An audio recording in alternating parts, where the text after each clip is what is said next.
y qué gusto poderles dar la bienvenida a un nuevo programa de Hijos de la Gran Patria. Hoy 31 de agosto, ya acercándonos al final de agosto y a punto de empezar el mes de septiembre, el mes patrio. ¿Qué tal? Pero bueno, qué gusto poderles dar la bienvenida a este espacio de análisis político serio, pero desde el lenguaje que los jóvenes entendemos. Y esta noche, como siempre, acompañada de mis amigos, qué alegría, de los mismos de siempre. Paulina Briz, Pau, ¿cómo estás? Qué gusto.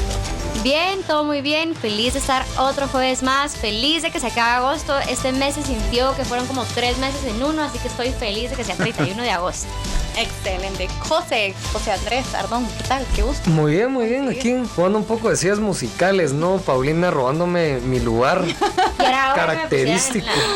Mi lugar característico en esa esquina, ¿no? Y Marinés ya lista para sacar las antorchas y las banderas de Guatemala, ir a echarse su maratón ahí en la ciudad del 15 de septiembre. Richie, muy bien. ¿qué tal? Feliz de estar en el sillón sentado, porque es mucho más cómodo. Eso sí no te lo creo. Yo había hecho como 2 programas sentado acá y de verdad yo no sé por qué prefieren las sillas, también locos, pero Te regalo mi espacio. pero feliz porque estoy en el sillón. Acompañada de Marinés, qué gusto.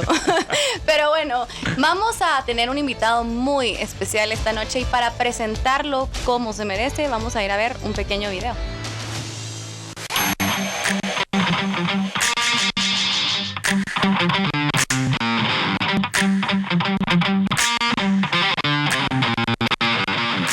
Ignacio Lejárraga pertenece a una de empresarios guatemaltecos españoles. Una gran parte de su la dedicó a ser colaborador del sistema bancario nacional. Además de sus actividades en el sector financiero, participa como asesor en varias juntas directivas de diversos gremios y empresas. La dirige el sector empresarial organizado para el periodo 2023-2024. Está a cargo de Ignacio Lejárraga, quien asumió la presidencia del el 13 de abril en sustitución de Germán Girón. Esta noche, en Hijos de la Gran Patria, el presidente del Coordinador de Asociaciones Agrícolas, Comerciales, Industriales y Financieras, Ignacio Lejárraga.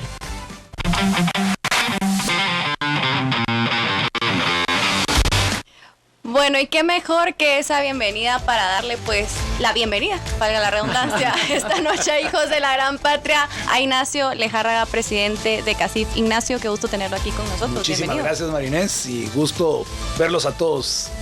De veras, un placer estar aquí.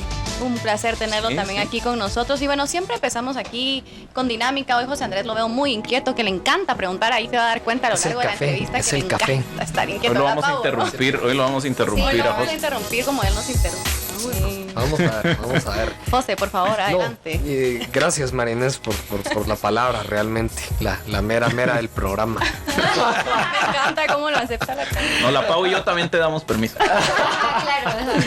Ignacio, no. A ver, el CACIF, ¿no? El CACIF.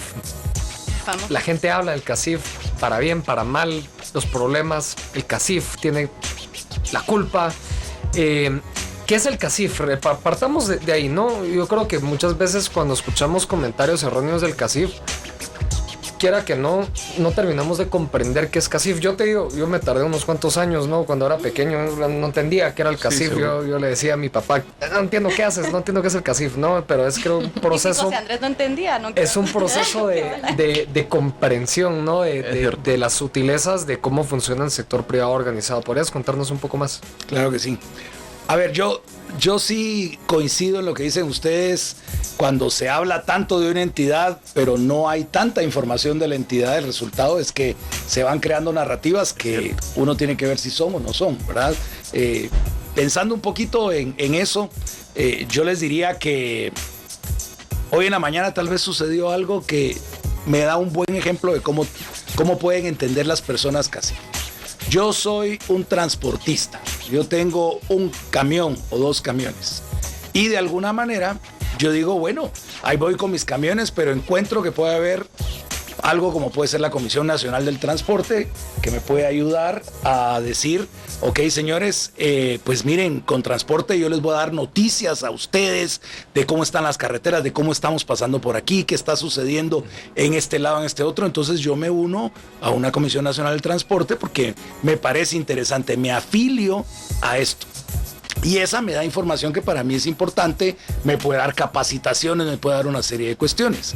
Yo como transportista vengo y pues voy bajando y en el kilómetro 17.5 de la CA9 me encuentro pues que hay un hoyo, ¿verdad? Y no puedo pasar con mi camión. O sea, yo lo reporto. Yo solito no voy a resolver el tema.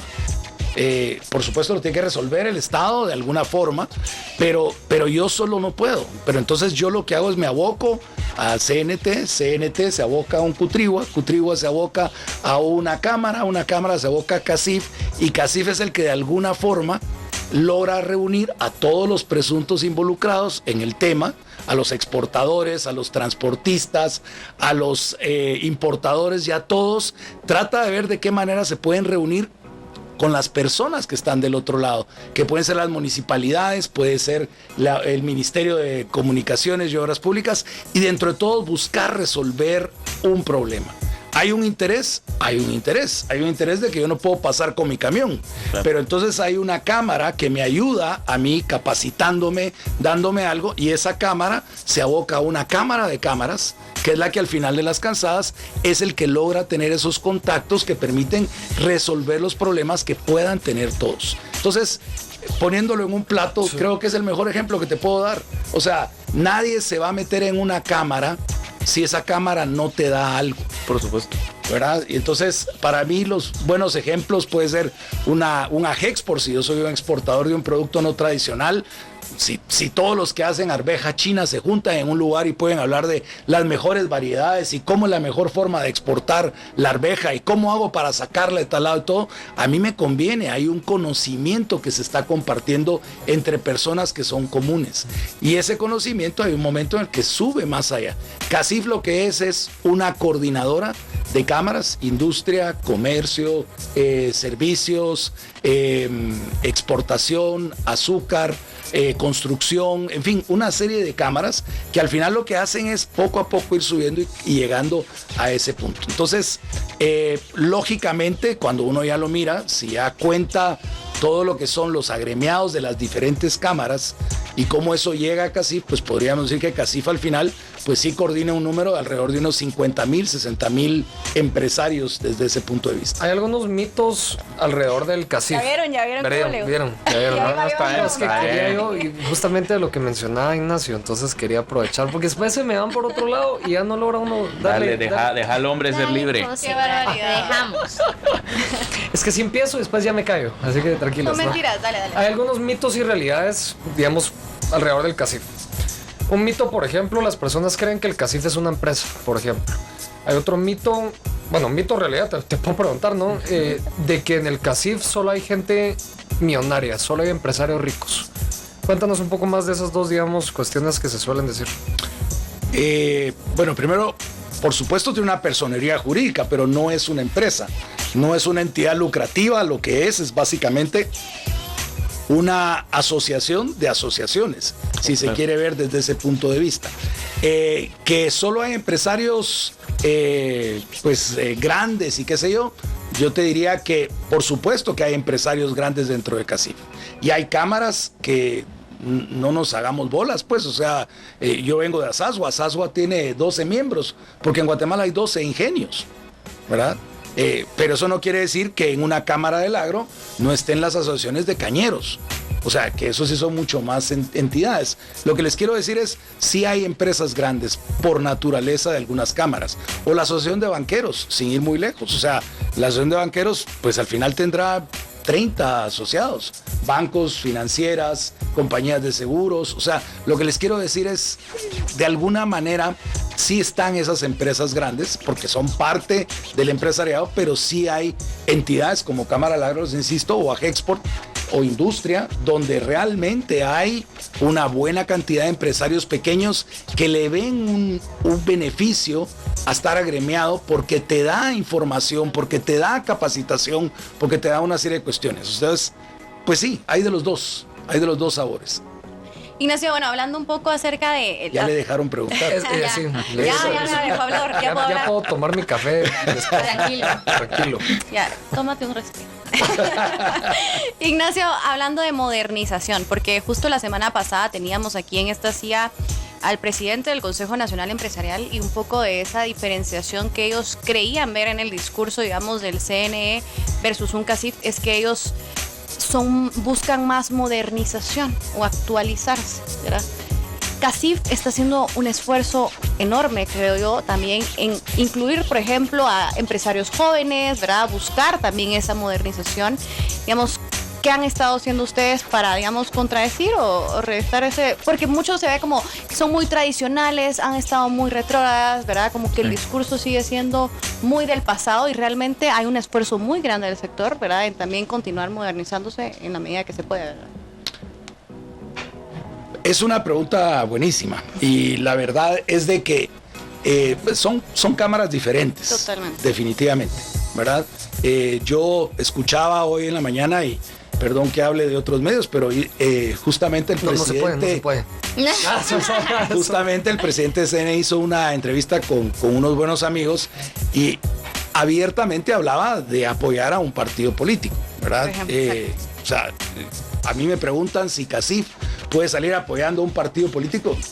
No, es que nosotros hemos estado aquí 57 años y la razón de que hemos estado 57 años es porque hemos tenido que ver por los intereses de todos esos agremiados que hablamos durante 57 años.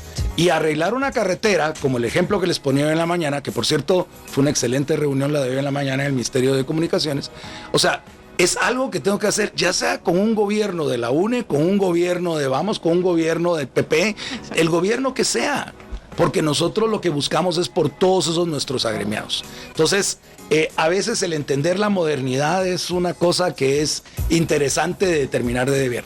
La verdad es de que nosotros en ese sentido somos una entidad que nos movemos por los 3 principios que tenemos, que es el primero de ellos, que es tal vez el menos entendido, pero no hacemos nada que sea en beneficio de una persona, sino de la comunidad. Y eso hablamos de todos los empresarios.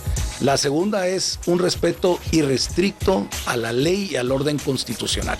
Entonces, cualquier cosa que vean ustedes que nosotros hagamos, tiene que ver qué es lo que dice la ley en Guatemala y sobre eso nosotros actuamos.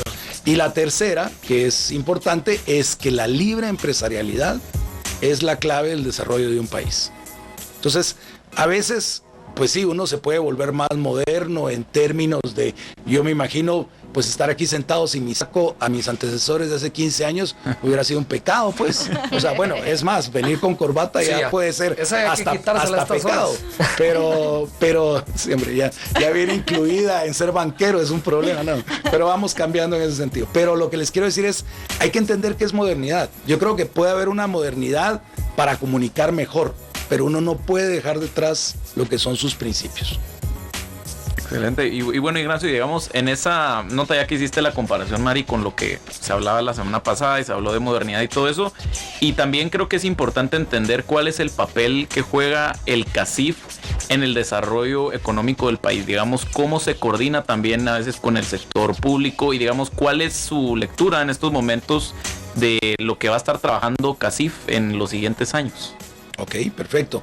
Bueno, mira, yo creo que esa es otra cosa, ¿verdad? Que pareciera que todo el empresariado es CACIF y no, es mucho más amplio que eso. Y es algo que nosotros le llamamos el sector empresarial organizado. Y ese sector empresarial organizado incluye tanques de pensamiento, como puede ser un Fundesa, como una Fundación 2020, puede incluir otro tipo de organizaciones, una que me encanta, que como es Empresarios por la Educación.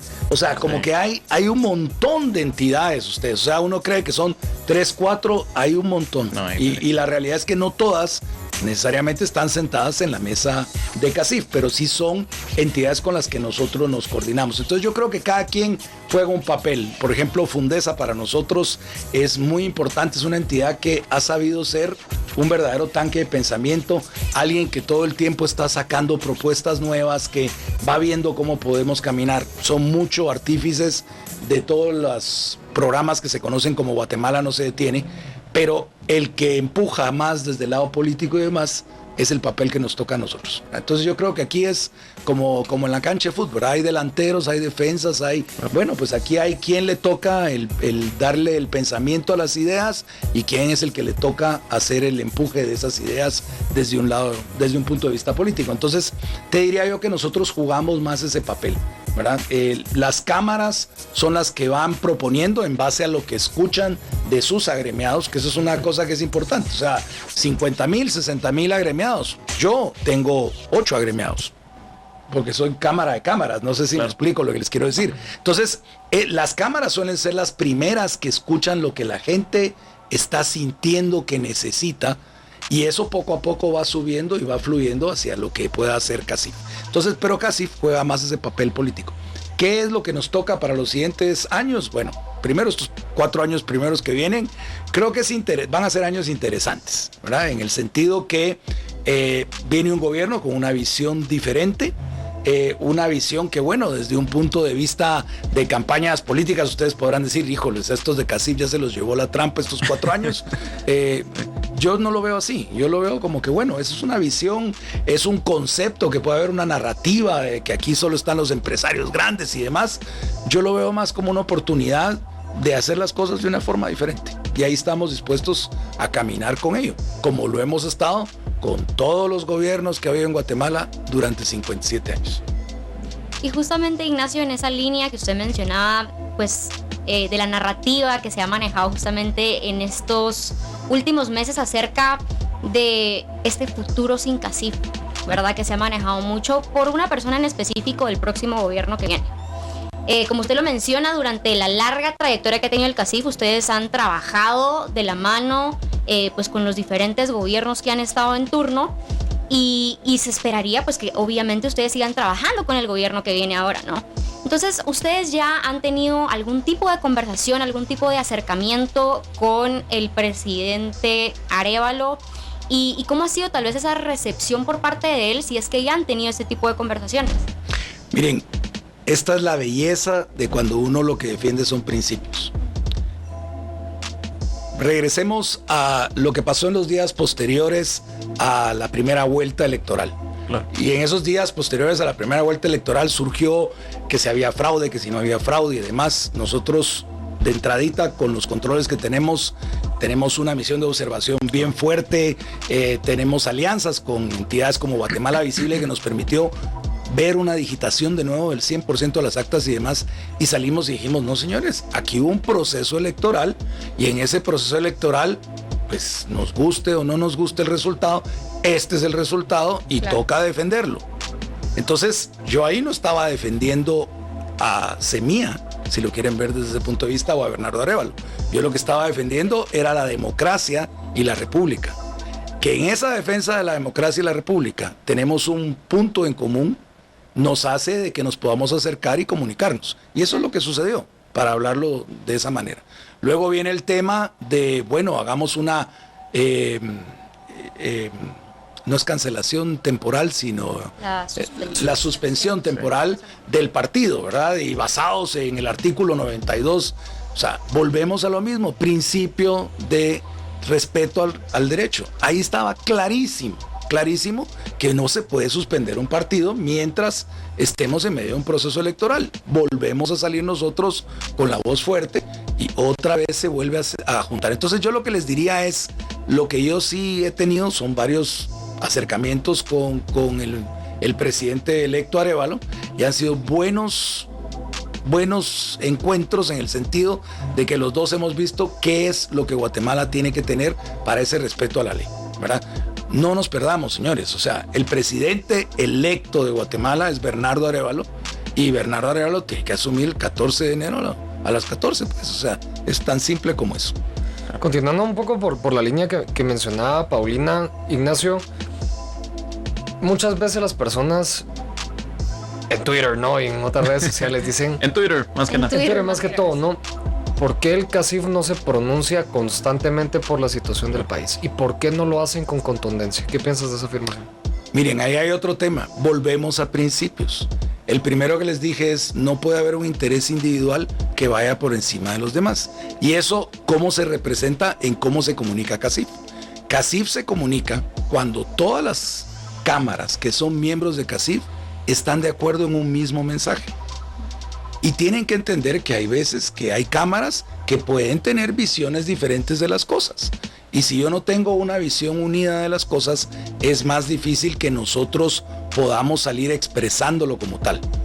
Lo que pasa es que cuando salimos expresando, saben que detrás vienen todas esas cámaras. Y por eso es que muchas veces se espera una manifestación del CACIF, ¿verdad? Esa es una cosa. Otra cosa es que haya gente que quieran que nosotros salgamos con un mensaje, ¿verdad? Sí. Entonces, cuando las personas salen pidiéndonos que salgamos con un mensaje, vuelvan a ver los 3 principios de CACIF y verán si en base a esos principios yo me voy a declarar o no me voy a declarar sobre ese tema. Entonces, eso es una cosa que es importante, ¿verdad? Porque hay veces que la gente quiere que salga porque quieren que vayamos por una línea. No voy a salir si va en contra de los principios. Otro cuestionamiento que es común, ¿no? Y perdón que te los ande tirando así, Me encanta, creo que me encanta. Que es importante abordar todo esto. Las personas suelen decir que el CACIF ha gobernado desde siempre en este país. Todo lo malo que ha ocurrido en los últimos años, un poco como, digamos, no sé si en la línea, tú dices, han trabajado o, digamos, se han mantenido firmes en cada uno de los gobiernos, pero las personas dicen que ustedes han gobernado, ¿no? Claro. ¿Qué piensas de eso? ¿CACIF realmente ha gobernado? ¿Es el poder detrás del trono, como dicen algunos? No, yo creo que hay un tema interesantísimo. Yo les diría, la semana pasada estuve con el presidente de Fedecámaras de Venezuela. Tipo interesantísimo. Y me dijo algo que me pareció interesante. Cuando llegó Chávez al poder, a Venezuela, el Producto Interno Bruto de Venezuela, en un 70-75% era el Estado. Y el sector privado era el 25%. Entonces, no les tiraban pelota. ¿Por qué? Porque yo solito en el gobierno soy el que hago y deshago en este país. Han pasado los años que han pasado y bueno, pues lo que ha sucedido es que se volteó la tortilla. Hoy, a pesar de las expropiaciones, a pesar de todo lo que pudo haber pasado, hoy el sector privado en Venezuela representa el 65% del Producto Interno Bruto y el Estado el 35%. Y lamento decirlo, no es tanto porque el sector privado ha logrado salir adelante como que el sector estatal se fue para atrás. Claro. Entonces, desde ese punto de vista, yo lo que les diría es que siempre vas a ver a la gente preocupada porque nosotros, si representamos a la gran mayoría de la gremialidad y en este país resulta que el 85% del Producto Interno Bruto lo generan los empresarios, emprendedores y demás, siempre vas a tener un peso, querrás o no querrás. O sea, los tiempos han cambiado, las épocas han cambiado, ¿verdad? Y tal vez la gente no lo visualiza. En la década de los 80s, a nosotros nos asesinaron a 3 presidentes de CACIF. No, tú dices eso y no te lo cree la gente, creo. No sé. Así es. O sea, ¿quién no los asesinó? Pues básicamente los que creían en la guerra que teníamos en esos días, que eran contrarios a la empresarialidad. Era una época en que, por supuesto, vos entrabas a una reunión de CACIF y la gente andaba en carros blindados porque era lo que tenían que hacer para sobrevivir. Hoy no te matan de esa manera, hoy te matan en redes, ¿verdad? O te meten preso. Entonces los tiempos han cambiado, los métodos han cambiado. No es mentira, hace 20 años, por supuesto, o sea, el 80-90% del financiamiento electoral venía del sector privado. Hoy, si es un 10, creo que estoy exagerando, ¿verdad? Probablemente. Hay otras formas en las cuales los políticos están consiguiendo los fondos para poder hacer sus campañas. Va a ser bien interesante ver los reportes del financiamiento electoral ahora que están obligados dentro de pocos días a presentarlos y ahí se da uno cuenta. Entonces, por supuesto, o sea, cuando uno era el que financiaba al político que podía llegar, pues podía tener más peso con ese político. Hoy nosotros tenemos el peso porque es una opinión que es importante dentro del país. Y es importante porque seguimos siendo el 85% del Producto Interno Bruto del país, ¿verdad? Entonces, eso es lo que te hace la diferencia. Por supuesto que es una coordinación de cámaras que por ese lado tiene su sustento y tiene su razón de peso, pues, pero les diría yo que también un poco porque la gente espera eso es porque honestamente hemos sido consistentes de nuevo con los principios. O sea, no somos los únicos que gobernamos, ¿verdad? Ustedes, o sea, por supuesto que gobiernan los políticos. Y ellos son los que saben cómo manejan sus circunstancias, cómo hacen para gobernar. Que nosotros estemos cerca porque estamos viendo qué es lo que podemos hacer por los intereses de nuestros agremiados, sí, y lo seguiremos estando, porque a la larga los empresarios que son agremiados son parte de ese pueblo que fue el que los escogió y por los que ellos tienen que gobernar. Ignacio, y digamos, en esa relación que como menciona es natural que tenga pues ese peso del sector privado sobre a veces la administración pública, porque creo que es evidente que es un peso natural. Digamos, ¿qué tanto cree que esté abierto el siguiente gobierno a trabajar, digamos, en conjunto, tener esa coordinación con el sector privado? Pues yo soy un pesimista, pongo optimista empedernido, no pesimista, no soy optimista empedernido, ¿verdad? Yo tengo la esperanza y la fe que ellos van a querer trabajar. Esa es la realidad.